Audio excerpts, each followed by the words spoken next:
Bueno, ¿qué tal? Hoy en esta entrega vamos a hacer referencia a un artículo que escribí hace poco en la revista DEF y plantear un poco la idea de qué tiene la teoría de las relaciones internacionales, en particular una de ellas, vamos a hablar del realismo político, el realismo clásico, qué tienen que decir sobre lo que está sucediendo hoy con la actual pandemia que nos está afectando, ¿no?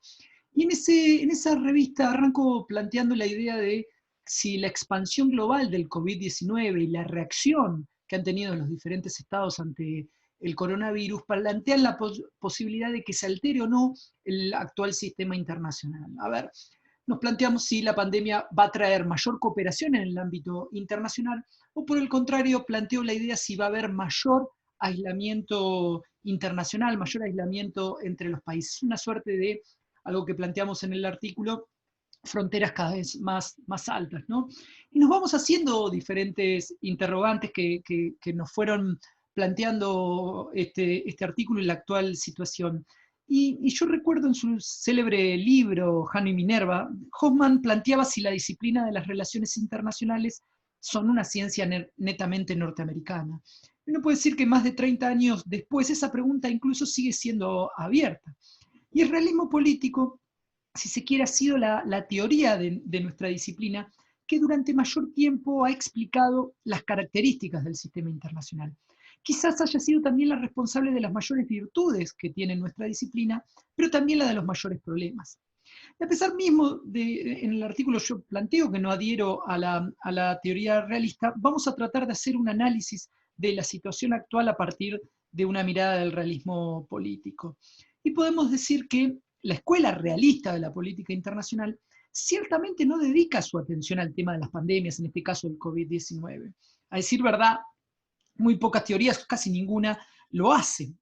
Y muchas veces nosotros les enseñamos a nuestros estudiantes que se inician en la materia de relaciones internacionales, de introducción a las relaciones internacionales, les enseñamos que el realismo clásico centra su análisis en los efectos, por ejemplo, limitantes de la anarquía del sistema, el principio de autoayuda, el interés nacional, y contamos que destaca a los estados como los únicos actores de la arena internacional. En definitiva, uno le repite incansablemente las razones por las cuales los estados compiten entre sí y cómo la cooperación, en definitiva, para el realismo se presenta como un obstáculo.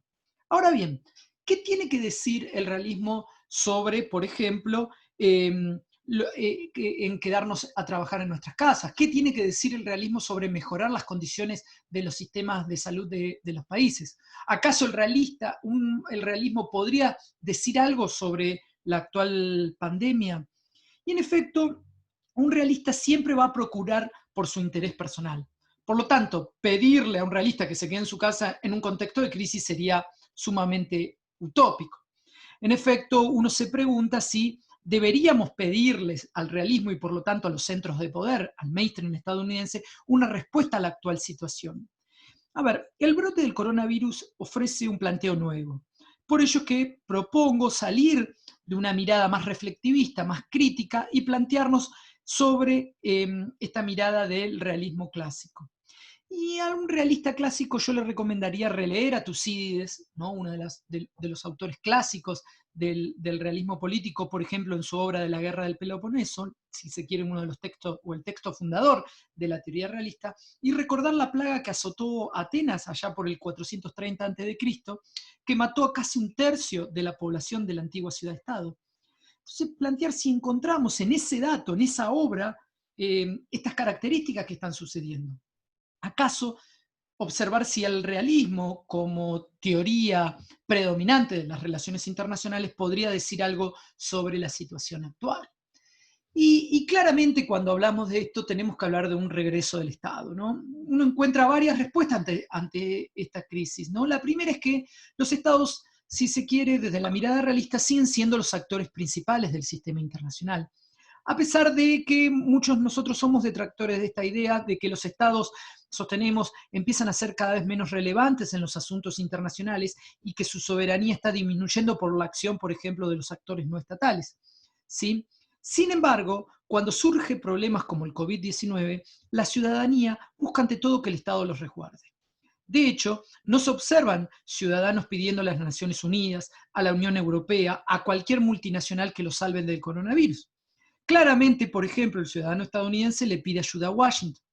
Y quizás para mi sorpresa, decepción, los seres humanos buscamos a los funcionarios públicos, necesitamos información autorizada y esperamos de ellos una respuesta efectiva, ¿sí?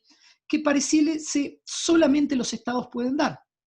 Y uno entonces empieza a plantearse interrogantes, si los esfuerzos globales, ¿no sería mucho más efectiva la cooperación internacional en una crisis de esta magnitud?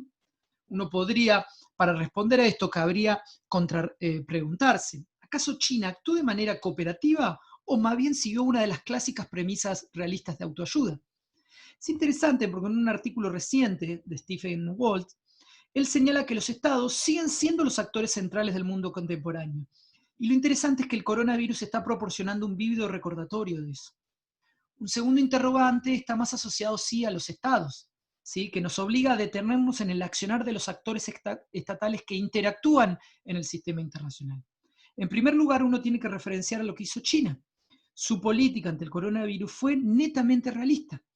El accionar del régimen autoritario chino actuó centralizando su política interior y su política exterior bajo el principio realista de autoayuda o del egoísmo, ¿no? Otra de las grandes premisas del realismo. Solo una vez contenido en su momento el virus, se ofreció a la comunidad internacional abandonando ese paradigma realista por un momento.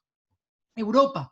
La situación se desarrolló a partir de una ciudadanía, italianos, españoles, franceses, que le reclamaban acciones concretas a su sistema público. El fracaso de los países, sobre todo del sur de Europa, llevó su mirada a Alemania, el Estado que indudablemente sostiene a la Unión Europea.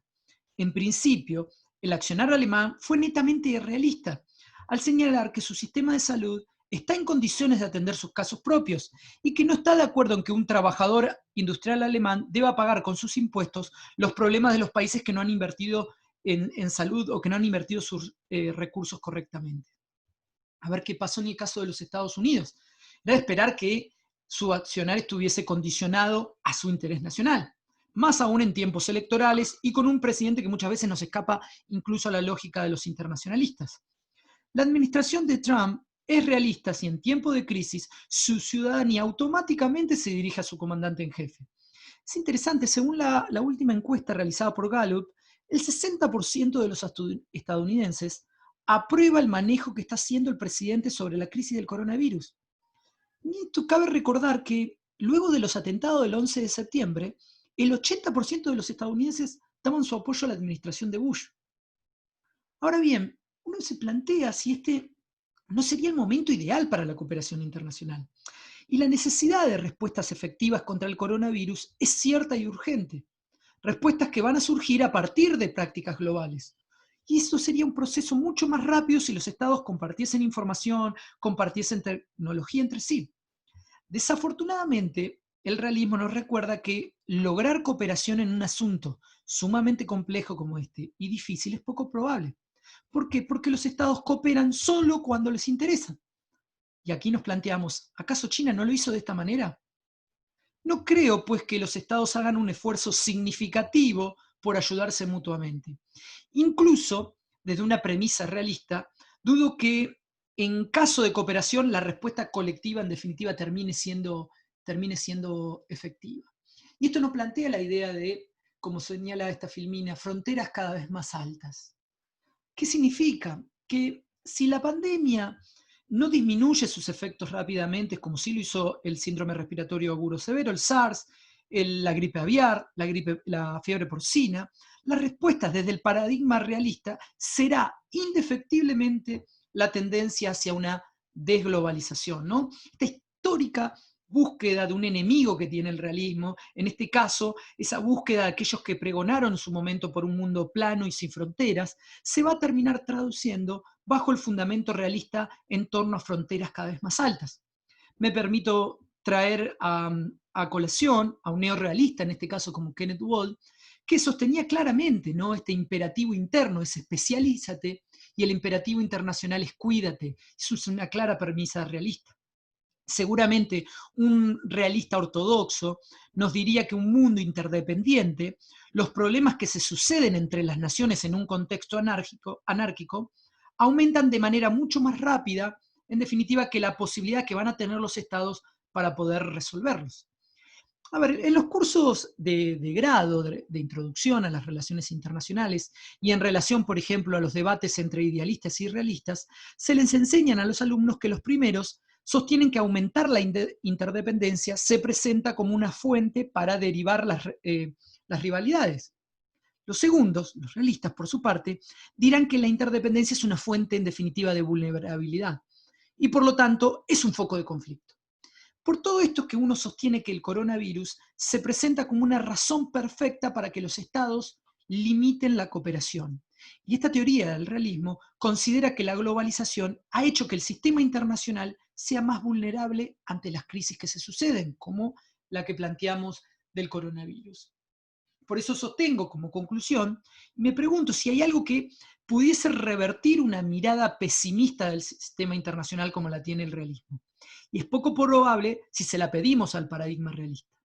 Pero ¿cómo hacer lo contrario cuando todo parece conducir a un mundo donde el realismo vuelve a situarse como el paradigma explicativo de los fenómenos internacionales? A ver, desde el mundo académico, de las políticas públicas, se hace necesaria una revisión de los paradigmas reflectivistas fundamentales para poder explicar las posibles respuestas en la actual pandemia del coronavirus.